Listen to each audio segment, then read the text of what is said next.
जल में जाकर तो इसने स्वयं भूल कर दी है। ब्रह्मदेव के वरदान के अनुसार उसकी मृत्यु जल के भीतर ही हो सकती है, वो भी तब जब उसकी श्वास नली काट दी जाए।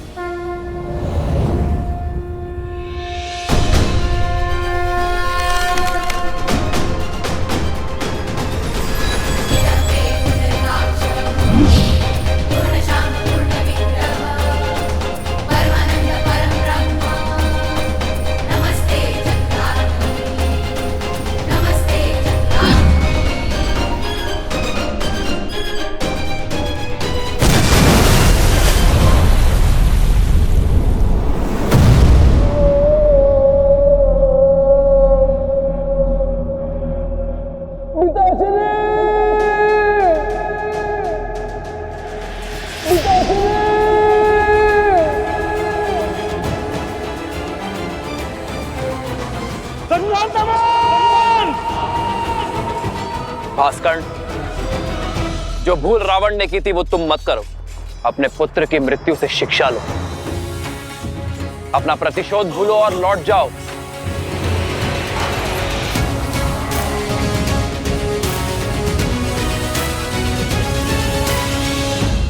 लक्ष्मण, तुमने मेरे प्राण, मेरे प्यारे पुत्र से नरदमन का वध किया है। अब मेरे प्रकोप से तुम दोनों भाइयों को कोई नहीं बचा सकता, कोई नहीं। भास्कर, ये क्रोध ही तुम्हारे विनाश का कारण बनेगा, क्योंकि सत्य और धर्म की लौ के आगे तुम्हारा ये झूठा दम अवश्य तोड़ेगा। आज तुम्हारे अत्याचार और आतंक का अंत होकर रहेगा भास्कर।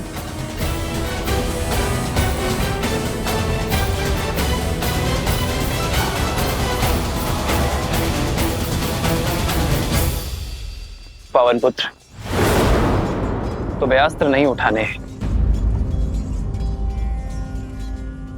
किंतु इसके मर्दन के लिए तुम्हारी ही आवश्यकता होगी।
हनुमान,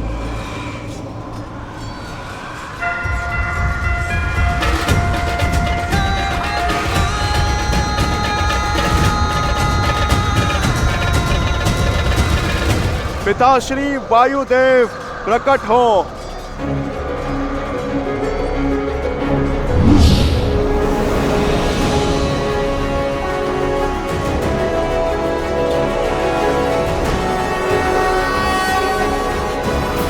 प्रणाम प्रभु। कैसे स्मरण किया पुत्र? पिताश्री, राम काज में आपकी सहायता की आवश्यकता है। मैं कुछ क्षण के लिए आपको अपने अंदर बसाना चाहता हूँ। राम का काज और पुत्र की पुकार दोनों को अनदेखा नहीं किया जा सकता। तथास्तु।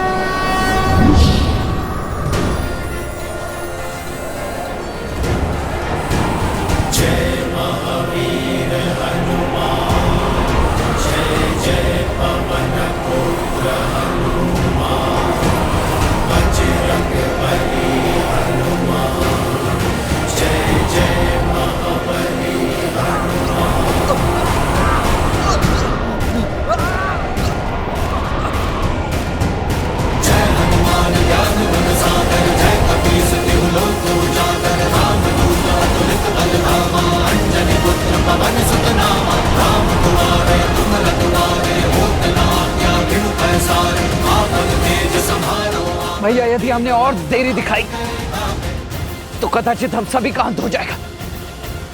इससे पूर्व की कुछ अनर्थ आपको इसका संहार करना ही होगा। लक्ष्मण, वायु अब भास्करण्य के संपर्क में नहीं है, किंतु वो धरा पर अब भी खड़ा है। जब तक वो युद्ध भूमि पर होगा उसका अंत असंभव है। लक्ष्मण,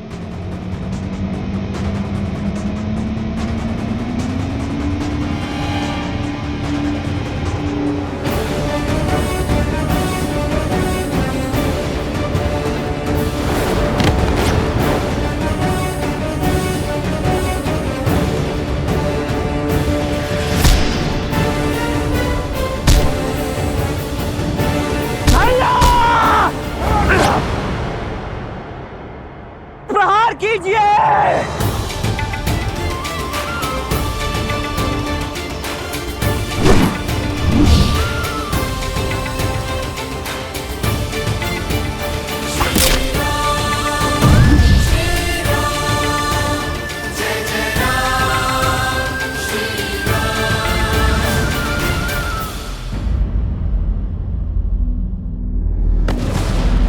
लक्ष्मण,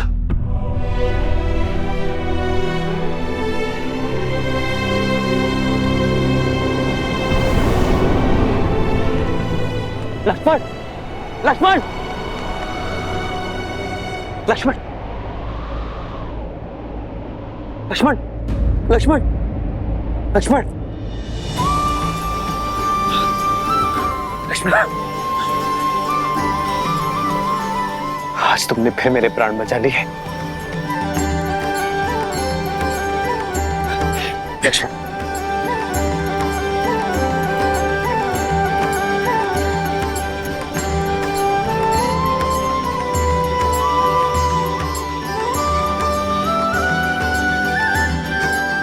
भैया, आपकी विजय के लिए तो मृत्यु से पराजय भी मेरे लिए परम विजय है।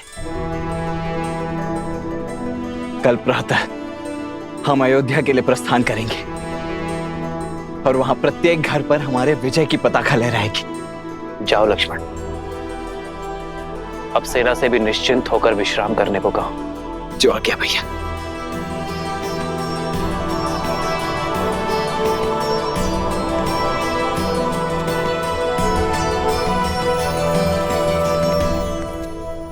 युद्ध अभी समाप्त नहीं हुआ है लक्ष्मण।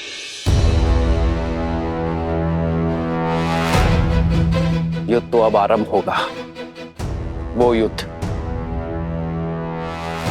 जिसे लड़ने के लिए मैं अयोध्या से इतनी दूर आया।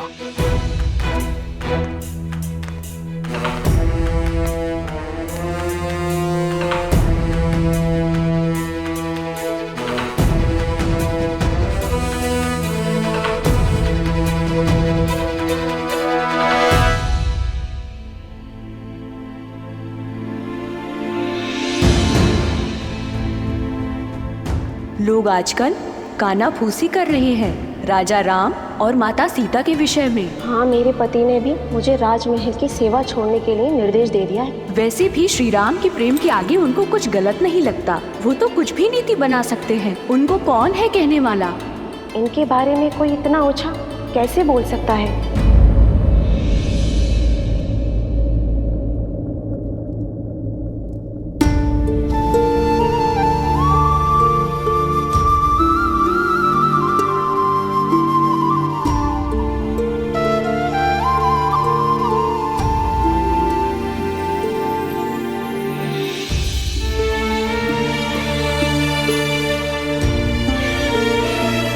सीता कभी चिंतित हो ही नहीं सकती यार, परंतु एक होने वाली माँ का स्वप्न बिगड़ जाने का शोक अवश्य है।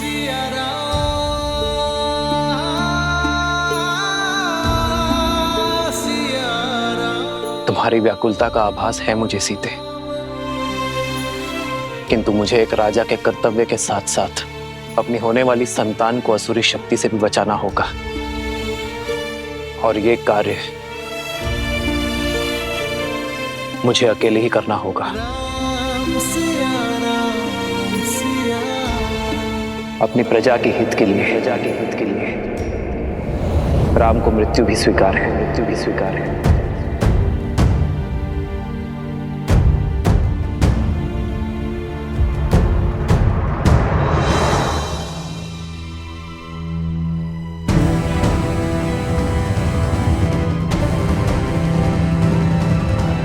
इतनी रात्रि में धनुष लेकर प्रभु अकेले कहाँ पे जा रहे हैं?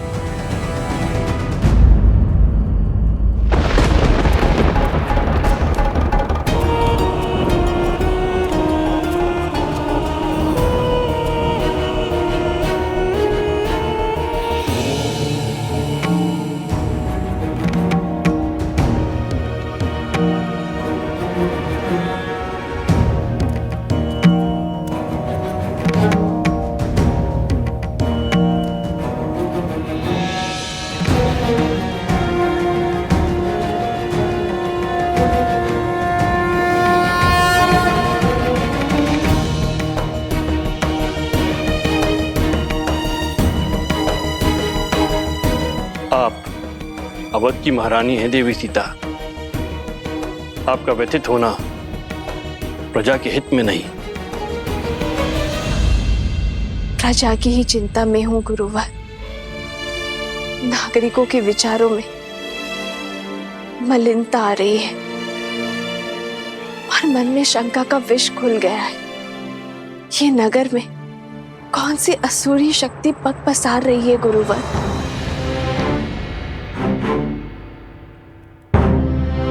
मनुष्य की प्रकृति ही अस्थिर होती है देवी। सफलताओं के बीच असफलता का भय, यात्रा के प्रारंभ होने में घर छूट जाने का भय, विवाह के समय स्वतंत्रता छिनने का भय, नए उत्तरदायित्वों का संकोच सदा रहता है। मन में सदा द्वंद्वों का भंवर चलता ही रहता है। ये उचित है कि संसार का आधार सत्य है, किंतु यहां असत्य भी उपस्थित रहता है।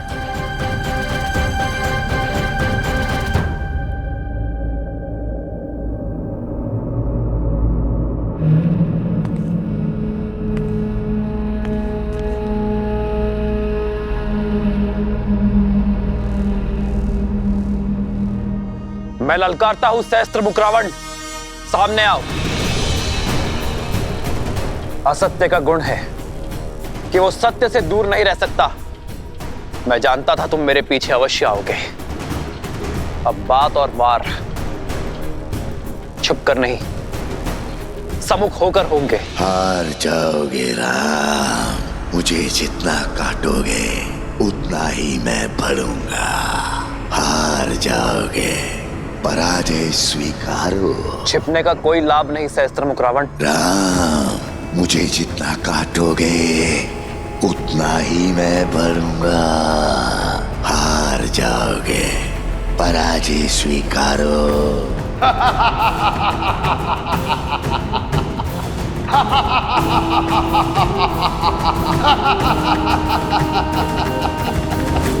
क्या राम राज्य भी भय की छाया में श्वास लेगा? क्या यहाँ भी सत्य और असत्य इतना समीप हो जाएगा कि उचित अनुचित के मध्य की रेखा ही मिट जाएगी? क्या रघुकुल के राघव की विजय पर भी प्रश्न चिन्ह लगेंगे गुरुवर? राम सिंहासन पर अवश्य आरूढ़ हो गए हैं देवी, किंतु किसी भी अभूतपूर्व कार्य के सफल होने में समय लगता है। राम राज्य स्थापित होने में भी अभी समय है। धर्म और कर्म के अमृत से इस धरा को सींचना होगा। राम को अभी और संघर्ष करना होगा।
क्या इतना सरल लगता है मेरा अंतराम?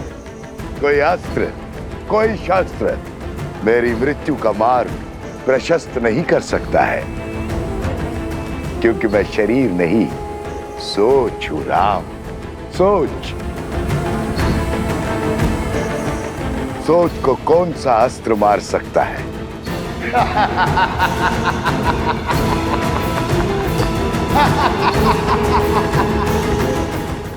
इस असुरी शक्ति को नहीं हरा सकते गुरुवर।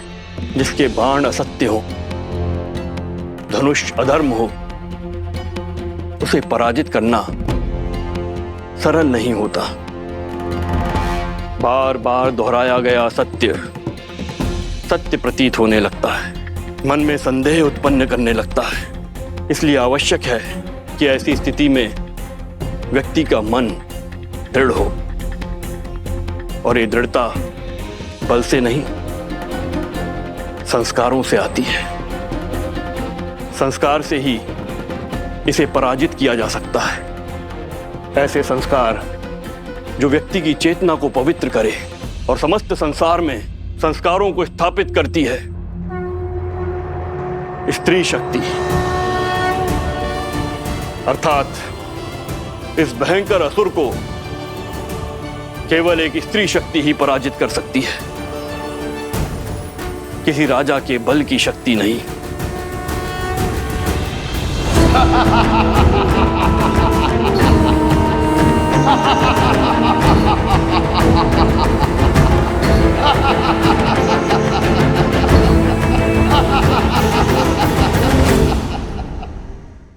पर अब मुझे समझ आया, तुम मुझ तक पहुंचना चाहते थे।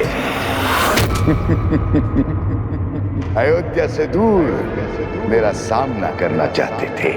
यदि तुम मुझसे युद्ध करना चाहते हो सहस्त्रमुख, तो आओ, उठाओ अस्त्र और युद्ध करो।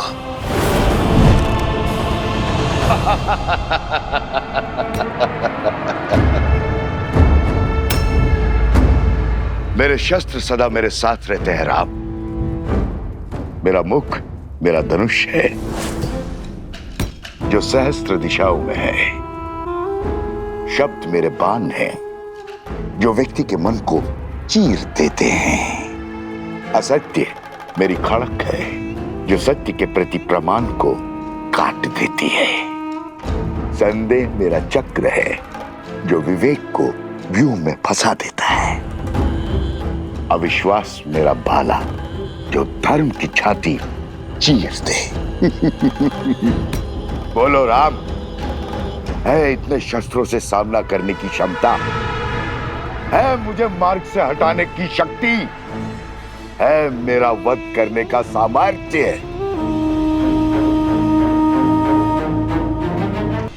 यही भ्रम तुम्हारे भाई रावण को भी था। जानता हूं राम, जानता हूं तुम महान योद्धा हो, पर मैं दशानन रावण की तरह मूर्ख नहीं हूं, जो जानता था कि बाहुबल में तुमसे जीतना असंभव है। तुम्हारे साथ इंद्र है, फिर भी युद्ध भूमि में तुम्हारे सामने खड़ा हो गया। जो युद्ध बुद्धि से जीतना था, उसे बल से जीतने की हट कर बैठा। प्रचंड घने वृक्ष सरलता से कट जाते हैं राम, पर मैं सारे जगत में उगने वाली घास हूं, जो दिखती तो निर्बल है पर होती अनंत है। मुझे एक जगह से उखाड़ोगे तो मैं सहस्त्रों जगहों पर उग आऊंगा।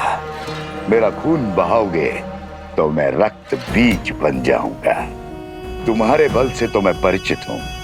अयोध्या वासियों का दूषित मन मेरे बल का परिचय है। रघुकुल के सत्य के प्रकाश में असत्य के अंधकार का अंत निश्चित है सहस्त्रमुख। इस राम राज्य की कल्पना सारा संसार कर रहा है। वो अयोध्या में कभी स्थापित नहीं होगा राम। प्रहार करने वाले के हाथ तो रोक दिए जा सकते हैं, किंतु बोलने वाले मुख को नहीं रोका जा सकता है। मैं सहस्त्र रावण अपने सहस्त्रों मुंह से अयोध्या में हाहाकार मचा दूंगा। तुम्हारे मंत्रियों और अधिकारियों में लोभ और लालच भर दूंगा। प्रजा के मन में अविश्वास और संघर्ष का बीज बो दूंगा। परिवार को ईर्ष्या और द्वेष दे दूंगा। राज्य में विद्रोह उत्पन्न करूंगा। धर्म की धरा पर अधर्म के पुष्प कभी नहीं खिल सकते सहस्त्रमुख। तुम्हारे विष की गगरी मेरे नगरी में कभी नहीं छलकेगी, क्योंकि मैं इसी क्षण इसी स्थान पर तुम्हें बांध दूंगा।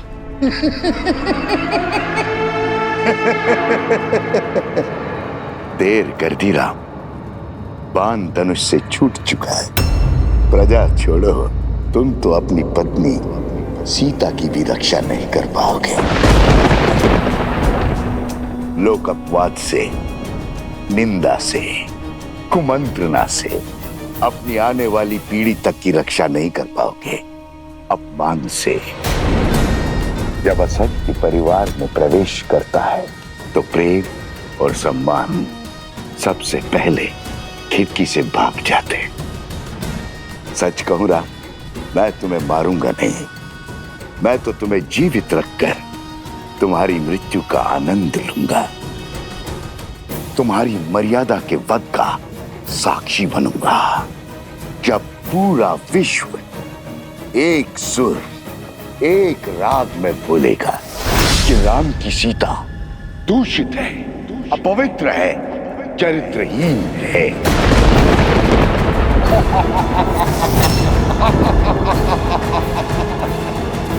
पापी, तूने मेरी माता के लिए अपशब्द कहे। हनुमान,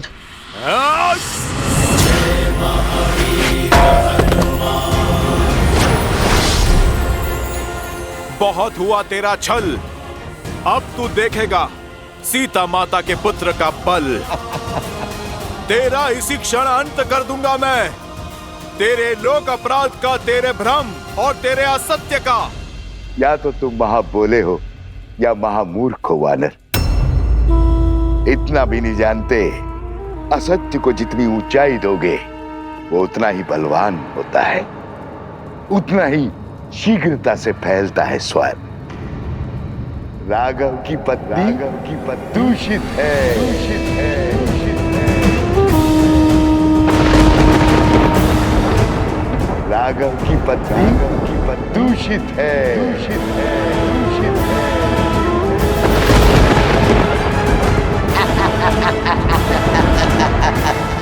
राघव की पत्नी दूषित है।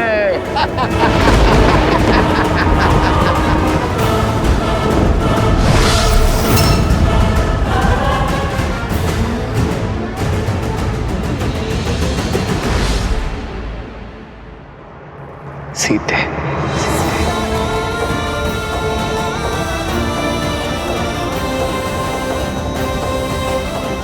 अधर्म ने चाहे जितने भी सशक्त कवच पहने हो, मेरे श्री राम उसके अंत का कोई ना कोई हल अवश्य निकाल लेंगे।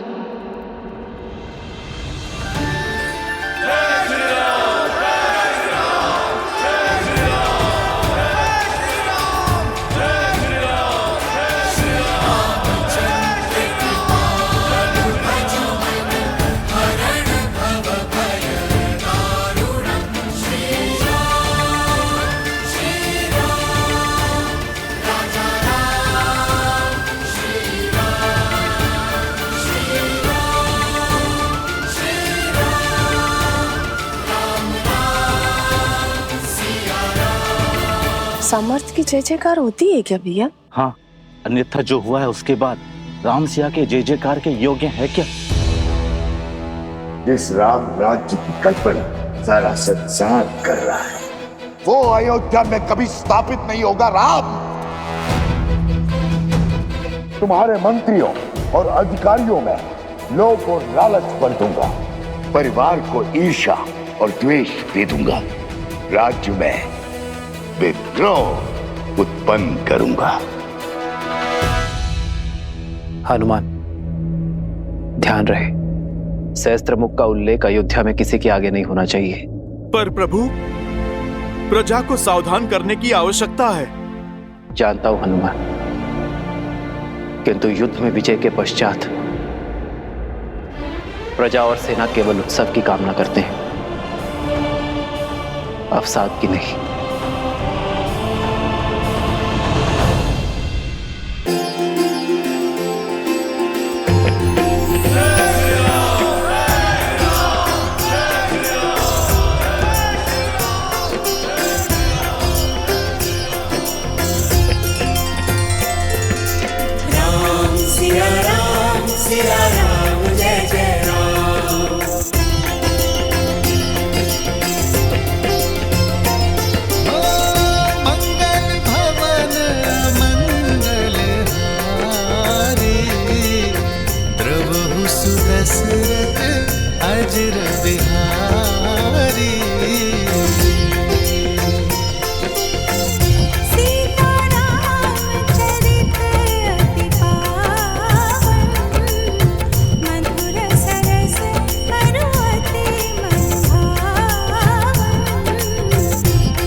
वैसे तो राम ने कई युद्ध जीते हैं, लेकिन ये राजा राम की पहली विजय है। माता, आपको देखना चाहिए था कैसे भैया ने उस दुष्ट भास्करण का वध किया। ना वो धरती पर था और ना ही वायु में। हनुमान जी के सहयोग के कारण। हनुमान जी ने इस युद्ध में भले ही सैनिक ना बनकर, परंतु भैया का सेवक बनकर अपना पूर्ण योगदान दिया है। उनके बिना ये विजय संभव नहीं थी, है ना भैया? इतना विनम्र मत बनो लक्ष्मण। मेरी वीरता की गाथा बताने में अपना शौर्य छुपा बैठे। संहार दमन को कितने साहस के साथ मारा है तुमने, और भास्करण का वध करने में अपने प्राण तक दांव पर लगा दिए। ये विजय केवल राजा राम की नहीं, समस्त अयोध्या की है। और अयोध्या इसी प्रकार हर युद्ध को जीतेगी, फिर चाहे वो युद्ध भीतर का हो या बाहर का। राम सिया राम सिया राम सिया राम, राम सिया राम सिया राम। उचित समय पर आए हो पुत्र। हाँ पुत्र, कल वसंत पंचमी के अवसर पर सीता के गर्भ के पुष्पवंश संस्कार का मुहूर्त निकला है। तुम्हारा होना भी वहां अनिवार्य है। अब तुम आ गए हो तो सारी पूजा विधि विधान पूर्ण हो जाएगी। अवश्य मां।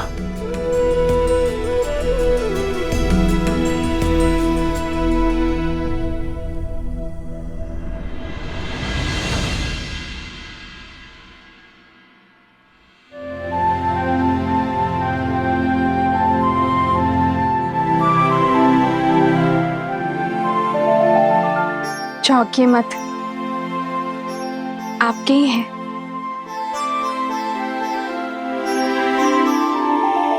कौशल्या माता ने दिए।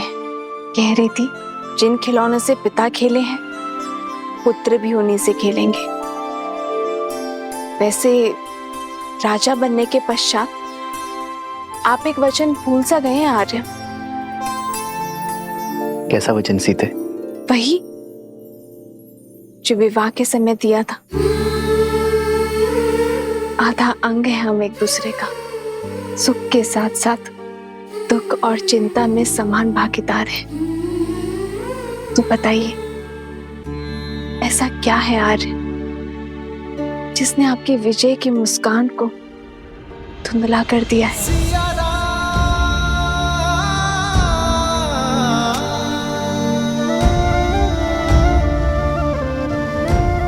कैसे बताऊं सीते।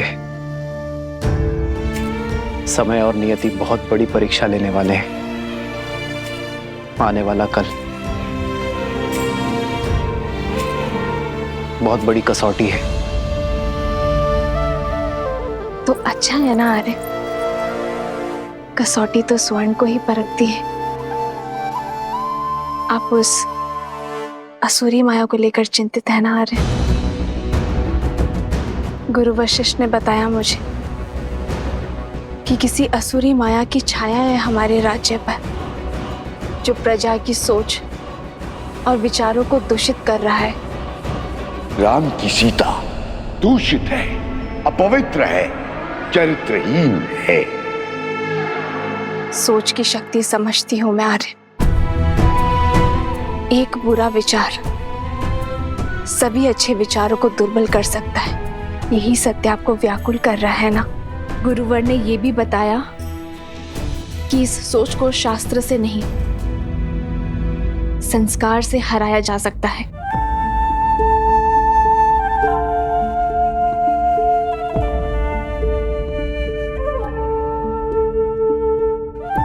गुरुदेव ठीक कहते हैं सीते। संस्कार की शक्ति ही मन को स्थिर कर सकती है, किंतु यह इतना सरल नहीं होगा। जैसे पके हुए घड़े पर माटी नहीं चढ़ाई जा सकती, वैसे ही एक व्यक्ति के युवा हो जाने पर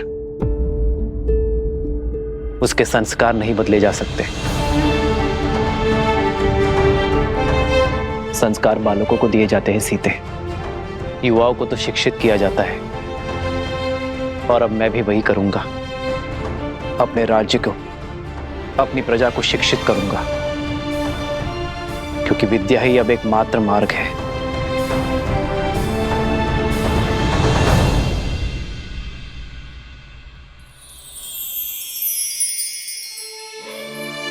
मुझे पूरा विश्वास है आप पर आर्य।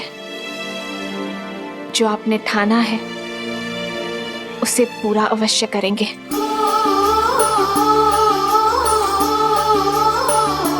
तुम्हारे साथ के बिना ये सब संभव नहीं है सीते। तुम्हारा मुझ पर अटूट विश्वास ही मेरी शक्ति है। जन्म जन्म का है ये संगम, राम रतन सीता वैभव धन। अर्धांगिनी हूं आपकी, सदा आपके पास। हम दोनों मिलकर सब संभाल लेंगे आर्य। हम दो नहीं सीते, हम तीन। हमारे प्रेम और संस्कार का संगम है ना हमारे साथ। राम सिया राम सिया राम सिया राम, राम सिया राम सिया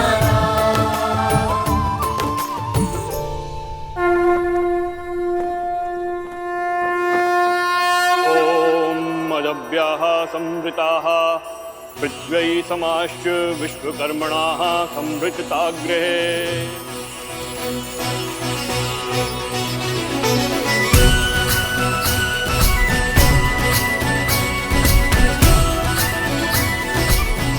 पुत्री, ये किलोई भस्म है। इसे अपने दाहिने हाथों से अपने नाक के ऊपर लगाओ और श्वास के साथ भीतर लो। किलो की ये गंध तुम्हें और तुम्हारी संतान को स्वस्थ रखेगा। मंगल भवन मंगल हारी, द्रवहु सुदशरथ अजर बिहारी। राम सिया राम सिया राम जय जय राम। गर्भ धारण के बाद यह औषधि अमृत के समान होती है राम। जिस प्रकार सूर्य की किरण पृथ्वी को जीवन देती हैं, उसी प्रकार यह औषधि गर्भास्थ शिशु को पोषण देती है। शरीर के साथ साथ आत्मा को भी शक्ति प्रदान करती है। माता शिशु का आधार होती है। शिशु के प्रति अपने दायित्व को लेकर सदा सज्ज रहती है। किंतु शिशु और समाज के कल्याण के लिए माता पिता के साथ साथ परिवार के जनों को भी यह आश्वासन देना होगा कि वो गर्भ में पल रहे शिशु को सभी समाज की कुरीतियों से बचाएंगे और उसके विकास के लिए सदैव सहायक रहेंगे। पूर्णमदः पूर्णमिदं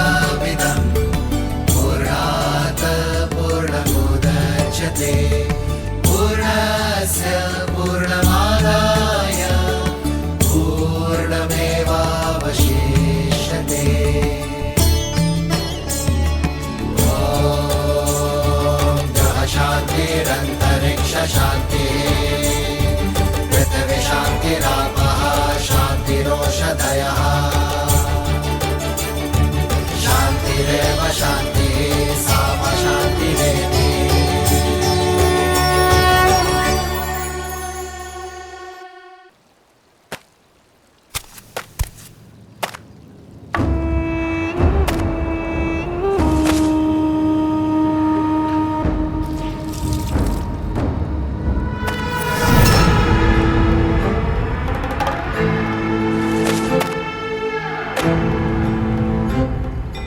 मित्रवस्त्रक, जाने कहां से कपड़ों पे ये लांछन लग गया। ये स्वच्छ हो जाएगा। ये तो शिव मंदिर की पिछली वाली दीवार में लगी गाय का धब्बा है। मंदिर के ऊपर जामुन का पेड़ है, उसी का रस, दियों का तेल, दीपक का काजल, सभी का मिश्रण है ये धब्बा। छूटना थोड़ा कठिन है, पर चिंता ना करो, ये धब्बा छूट जाएगा। अद्भुत, झट से पहचान लिया। गहरा अनुभव लगता है। काली को पहचान कर उसे साफ करना, ये तो वस्त्रक का कर्म है। सारी नगरी के मलिन वस्त्र यहीं आते हैं। बड़े से बड़े धनवानों के वस्त्रों के दागों को देखकर पहचान जाता हूँ कि कौन कहां से लांछन लेकर आया है। इतना गहरा अनुभव उचित है, उचित है। फिर तो ये भी जान जाते होंगे कि लांछन व्यक्ति पे लगा है या वस्त्र पे। अब हमारी सीमा तो वस्त्रों तक ही सीमित है। हम वस्त्रों के लांछन को ही पहचानते हैं और बस, और उन्हीं को ही धोते हैं। उचित कहा मित्र। वस्त्र पे लगा लांछन तो धुल सकता है, किंतु व्यक्ति पे लगा लांछन कभी नहीं धुलता, और विशेषतर व्यक्ति यदि नारी। मैं चलती हूँ। अच्छा ठीक है, ध्यान से जाना। और हाँ, और नदी जो है ध्यान से पार करना। कुछ बाढ़ के संकेत हैं। अच्छा जी। आप इसे संध्या को ले लेना। वाह मित्र, सीधे जाने को कह दिया। अंधकार होने से पहले लौटने का निर्देश भी नहीं दिया। इसमें कहने वाली क्या बात है, सदा ही जाती है। धन्य हो रे राजा राम और उसकी प्रजा। समाज के लांछन जानते हो और समझते भी हो, फिर क्यों देखकर अनदेखा करते हो? भूल गए, नारी पे लगा लांछन कभी नहीं धुलता। तुम्हारा मन पवित्र है, पर समाज का क्या? जंगल में मोहर नाचेगा तो कहां देखने जाओगे? अब